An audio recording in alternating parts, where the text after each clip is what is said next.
Ayun, what's up mga kaibigan ko? Ako sinula. Palagi ang gutom, pero tinatamad ako magluto. Kaya nag-grab ako sa pasta kasi kakanoon ko sa Facebook. Facebook nga kasi kasalanan mo to eh. Kinulos ko na nga yung laptop ko kasi nga magluluto na nga. Ano yan ang pang gagawin? Pero ang gagawin kong pasta ngayon ay budget meal tapos pwedeng ulam. Kinuha ko na nga dito ang pancit canton, ang magic sarap, ang paminta. Di ko alam bakit napunta to sa ref eh. Star margarine, siyempre. Yan yung gagawin natin mantika. Ano pang gagawin? Kupal. Gatas, siyempre, pasta to eh. Pero itong gagamitin ko kasi wala tayong budget. Aray ko. Tapos ang pinaka-secret ingredients natin dito ay hindi, mali pala. Tapos itong lutuan natin, siyempre, saan luluto? Kamay. Pero siyempre, ilalaga muna natin yung kanton. Alam nga yung prito. Tapos ilalagay ko na nga dito yung dalawa nating kanton.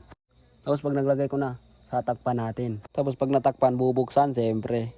Tapos nung okay na yung kanton, tapos pinamelted ko na dito yung kawali, tapos pinainit ko na rin yung butter.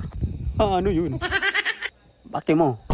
Tapos parang hindi sapat yung butter, nilagyan ko na rin star margarine. Tapos tinimpla ko na rin dito yung gatas kasi ito yung pantimpla natin. Siyempre, kinuha mo pa yung gatas kung di mo ihahalo. Kupal. Tapos sinalo-halo ko na rin dyan. Then nilagay ko na rin itong crispy fry kasi wala tayong budget, yan yung pampalapot natin. Then tapos pagkatapos nun, tapos ka na rin. Tapos magic sarap, tapos sinalin ko na rin dito yung konti kasi ang dami. Tapos nilagay ko na dito yung pancit canton. Pagkalagay ko ng pancit canton, siyempre anong gagawin? Haluin, di ba? Paki mo. Tapos paminta. Tapos nilapit ko na rin dito yung camera kasi para mag-crave ka na rin. Magluto ka na, ano ba? Tapos pagkasabi ko, okay na, sabi nung kamay ko, thumbs up. Tapos pagkahalo ko dito, nilapit ko na rin yung mukha ko kasi baka kala ni Papa hindi tayo nagluto. Kinuha lang yung video, aray ko. Gumagawa tayo ng maraming video pero walang nanonood. Tapos yun na nga, tapos naluto na yung pasta nga. Tapos nampainit na rin ako dito ng star margarine kasi magluluto na ako ng itlog. Kasi yung partner, di ba? Para may kasama naman yung pasta, may itlog rin. Tapos nang mainit na yung star margarine, nilagay ko na rin yung itlog sama yung balat para masarap. Kupal. Tapos okay na yon.